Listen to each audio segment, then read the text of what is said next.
Welcome back to In Between Cuisine. I'm Tony Hickman. And so you probably guessed, I watch a lot of YouTube cooking shows myself. It's where I get some ideas, some inspiration, some camera angles, and just learning some basic stuff. So I was watching a channel called Epicurious. They do a whole bunch of good cooking shows. One of the last ones they did was a chef swap ingredients with a home cook. So Chef Saul and home cook Gabby were gonna make a chicken parm. And I thought it looked like a good idea to try the one that Chef Saul made using the cheaper ingredients that he was given to make a great chicken parm.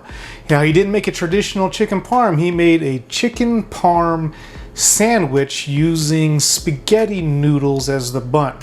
So I had never heard of anything like that before. It really intrigued me. So it looked amazing when Chef Sal did it. So I consider myself at the home cook level for now. Hopefully one day I will earn the title of chef. But I just thought it'd be interesting. Let's take that ingredients that Chef Sal had, and let's see if an actual home cook could actually recreate that dish in a home kitchen.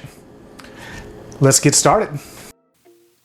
So the first thing we are going to start with is our chicken breast. Here I have a rather large and thick chicken breast. First thing you want to do, go ahead and trim some of the fat off of the edges.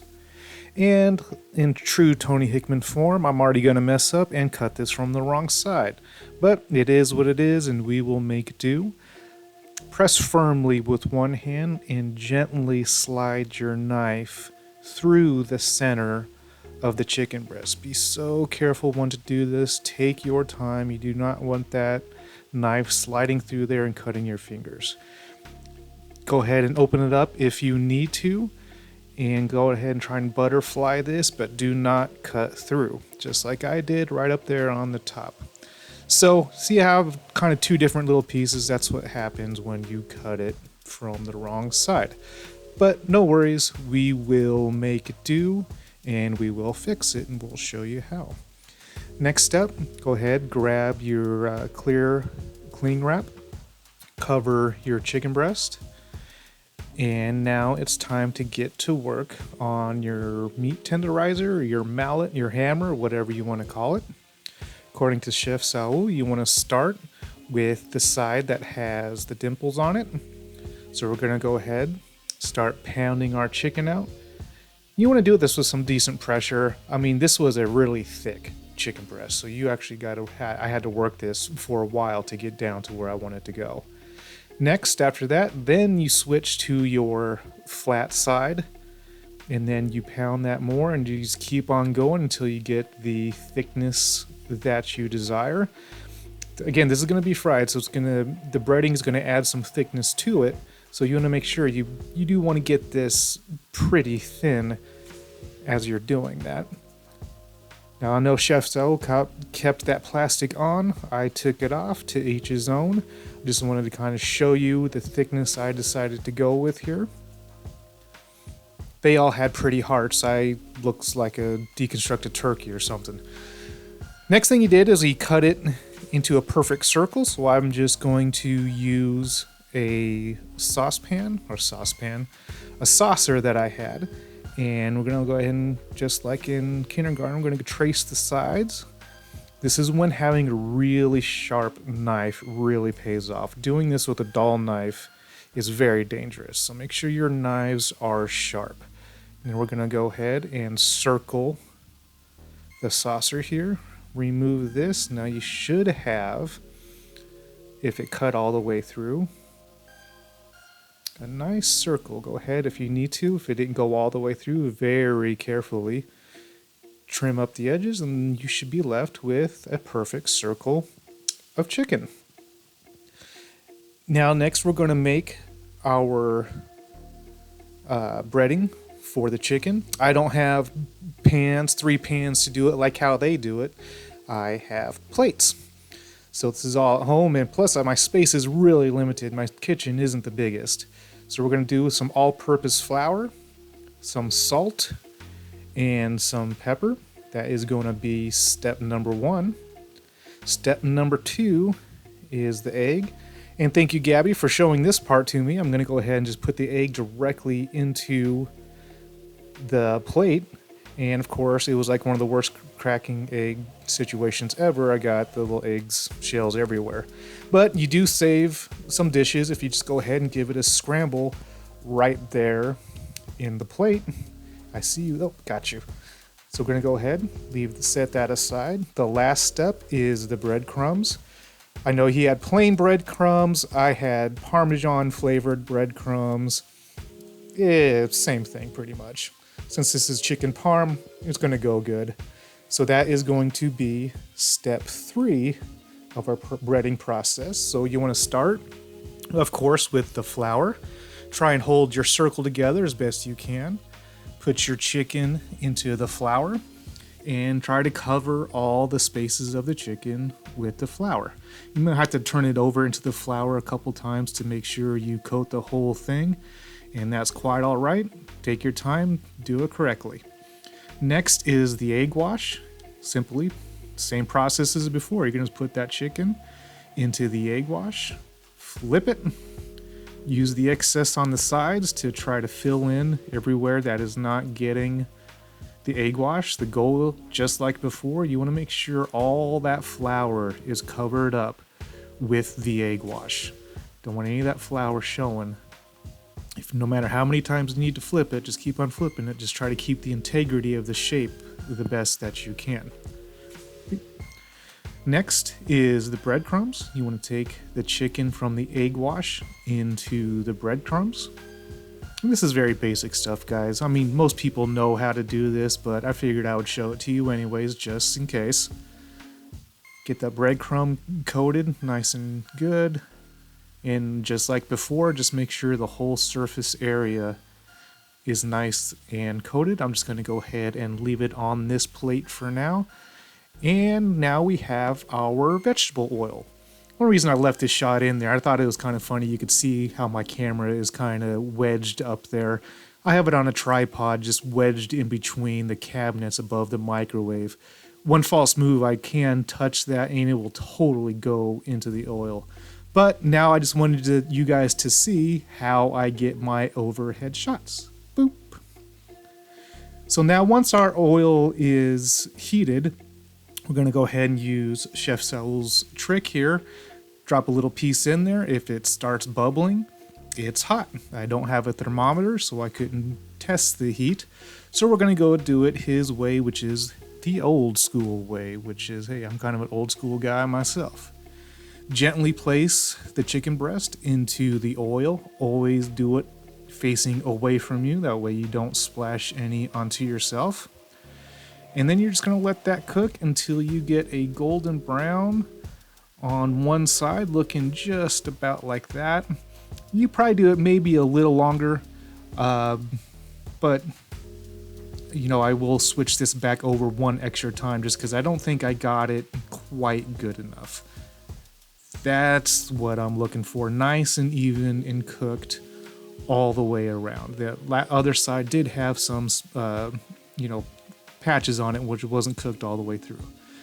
They all had all these cool little trays you could set it on where you could drain the grease. I have a plate. So use what you got. I don't have all the cool gadgets yet, but you could still make it work. So our next step is going to be the sauce.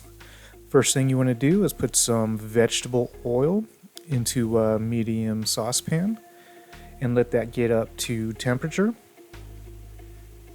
And then we are going to add our poblano pepper. I went to the store this morning and they didn't have any red chili peppers, so I had to make do, and so I used some poblano peppers. While that one in the pan is cooking, let's go ahead and chop up one of our extras that I bought. Looks like Saul just did a rough chop on it, but he did say to leave all of the seeds in because he likes it for the spice. So let's try to make it as true to his as we can. Back over here at our one in the oil, You'll see that it's going to get a little of a white coating on it. Don't panic, that can easily be peeled off. Once it has been cooking just for a little bit, you just want it to blister, and then you're going to go ahead and remove it from the oil. As you can see, that whole casing is all around it. That's something just happens when you fry poblano peppers, but don't worry, I'll show you how, here in a minute how to easily get rid of that little layer. Remove this from the heat and go ahead and add the poblano peppers that you had chopped up. Now the oil will still have temperature to it even though you turn the heat off, so you go ahead and switch that around and those will still cook even though you have the removing from the heat, because the oils will hold temperature for a while. Once you have moved that and switched that around for just a couple minutes, go ahead and grab your tomato sauce. They used a jar of tomato sauce in his video, so that's what I'm going to use too. Put it to the side. I'm only making one of these sandwiches, so I'm only going to use half of a jar of this tomato sauce, and looks like it's going to be more than enough. But go ahead, put your half a jar in, give that a little stir, and looks like you're going to have this cook for about 15 minutes. Next, we're going to do our fried cheese, or Parmesan cheese frico. My accent's probably horrible. I totally messed that up. But I've never done this before, so hey, let's give it a try. So just putting cheese over a medium heat frying pan, and you're just going to kind of let that crust up. Go ahead and add that fourth one. Might as well. So we're going to lower that heat just a little bit. He must have a better pan than I do, because when I swish mine around, absolutely nothing happened. So I'm going to use my spatula here.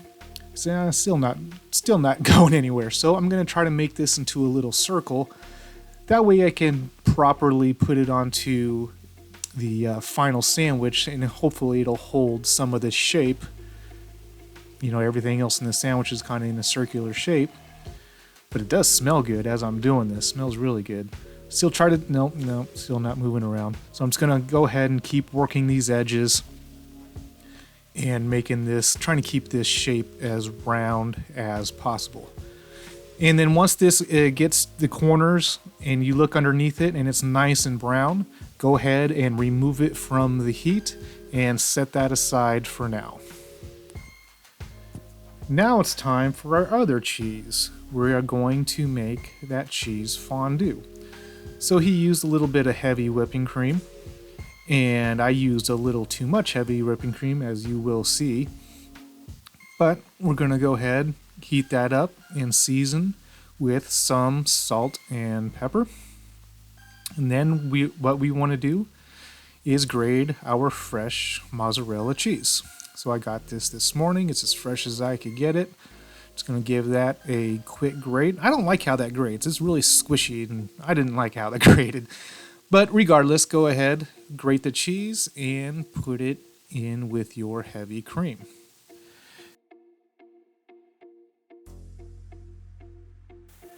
Once you have added all of your fresh cheese, go ahead and add some Parmesan cheese. You still have some leftover grated Parmesan cheese, I hope. Go ahead and add this to your fondue. Give it a stirry stir here with your spatula. And this is all over medium heat. And just keep it moving. You don't want this to stick to the bottom of your pan. So you just want to keep continuously stirring this. And so this wasn't quite thick enough already, I could tell. So I went ahead quickly and grated some more cheese, some more mozzarella, placed it in.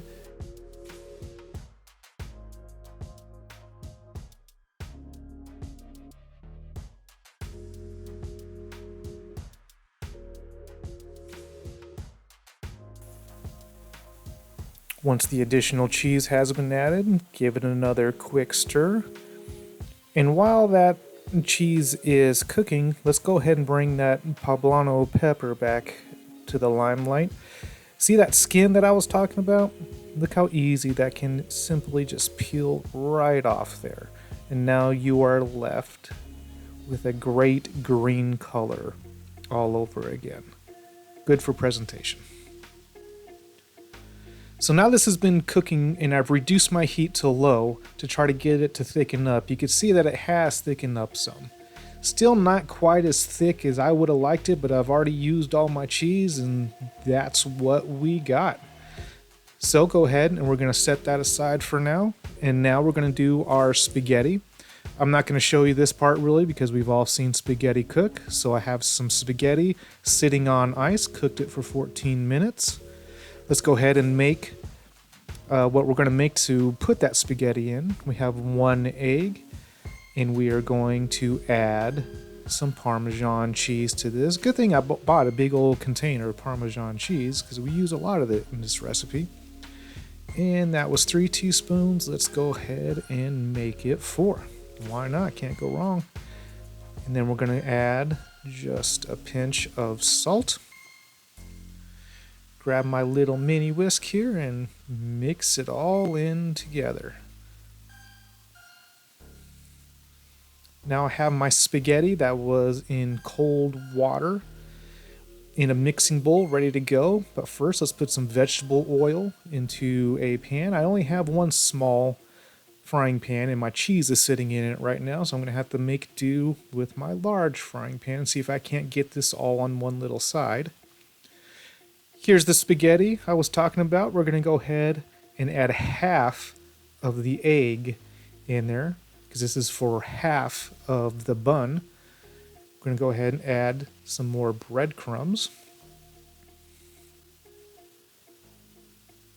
Grab our tongs and give it a good little mix here. By this time, our vegetable oil should be at temperature. So we're going to try our best to keep it small and not go all over the whole pan. Keep it right there where that oil is. And put it right there. That looks about right. You know, a good bun size to fit the chicken that we've already made. We're going to go ahead and let that cook until you get golden edges and a golden brown underneath. So once you get those golden edges, go ahead and grab your spatula. You can look underneath, take a quick peek, and yep, that is the color that we're going for. So Chef Saul, he flipped this over, showing off a little bit. Let's see if I can't replicate it. Boom. First try.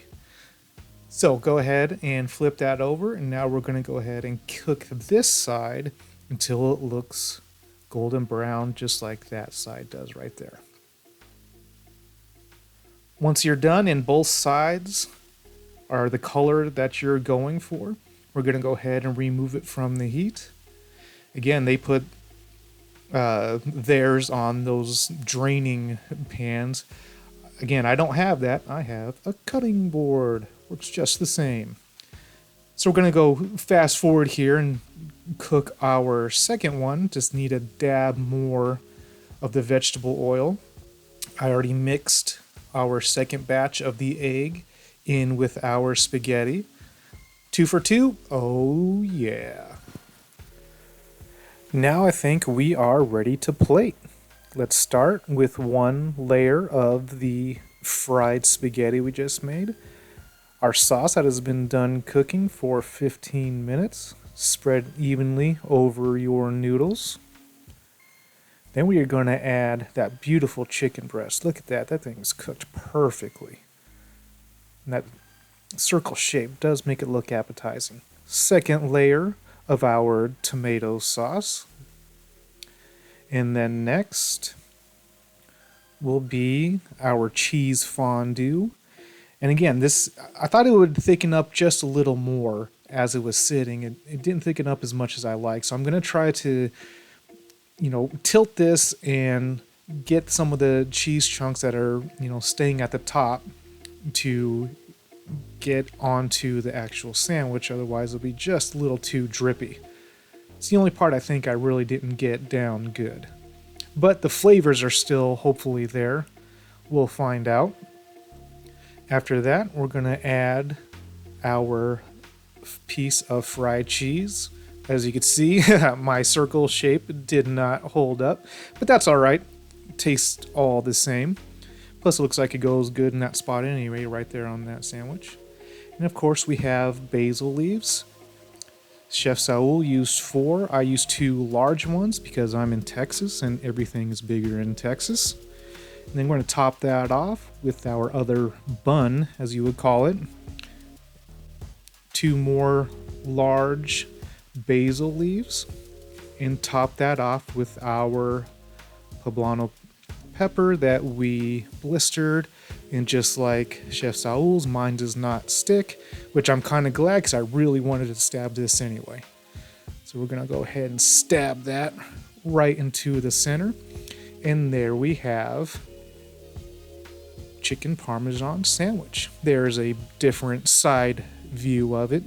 This thing is massive. It is so big. Let's see if we can't get some kind of a cross-section view going out of here, because there's no way that you could eat this whole. Well, actually, I should take that back. Chef Saul was totally eating his whole. But that's what it looks like on the inside. Nothing left to do but to give this bad boy a taste. Okay, here we go. First thing that hits you is a little confusion because your mouth isn't processing what's exactly happening. Second thing is it gives you spirit fingers. And then as you're chewing and your taste buds are finally processing what's going on, all the flavors hit you together and it is so good. Just, man, Chef Saul, Cook Gabby, you guys did a fantastic job with this, and I will definitely be making this again. So there we have it, guys. That was the Chicken Parm sandwich from the channel Epicurious and Chef Saul, who created that dish. I'm going to have the links to that episode that I'm pretty much copying this from. The show went great. I mean, my cheese didn't quite melt the way that Chef Saul's did. I think it was because I used too much heavy cream when making that fondue. Other than that, the taste was great. The flavor was great. The fried noodles, I mean, you do have to kind of get used to it because you're not really, your mouth isn't used to having that texture when you're eating a sandwich. So after the first couple bites, your taste buds get over that initial shock of what's going on.